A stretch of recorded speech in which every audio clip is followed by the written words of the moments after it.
জলের দাবিতে ফের আরও একবার বিক্ষোভে সামিল হয়েছে অন্ডালের খান্দ্রা জলধর পাড়ার বাসিন্দারা। স্থানীয় বাসিন্দাদের তরফে জানানো হয়েছে, গত কয়েকদিন আগে খান্দ্রা কলিয়ারি কর্তৃপক্ষ এলাকায় জলের পাইপলাইন কেটে দেওয়া হয়।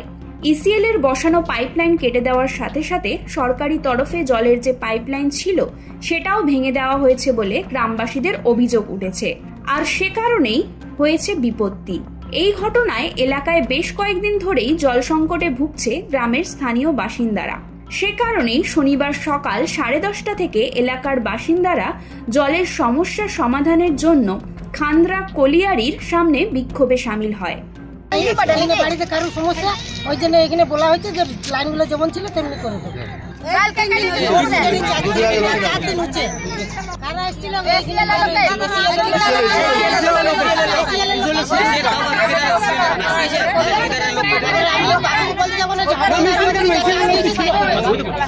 বুঝতে পারলাম।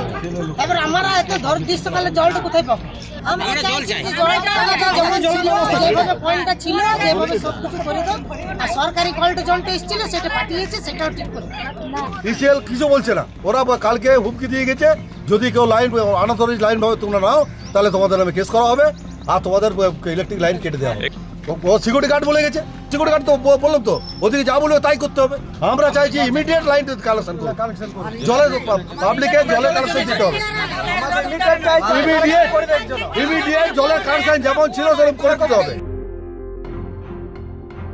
অন্ডাল থেকে নিজস্ব প্রতিনিধির রিপোর্ট, এএনএম নিউজ। আরও খবরের আপডেট পেতে সাবস্ক্রাইব করুন আমাদের ইউটিউব চ্যানেলটি আর বেল আইকনে ক্লিক করুন নোটিফিকেশনস পেতে।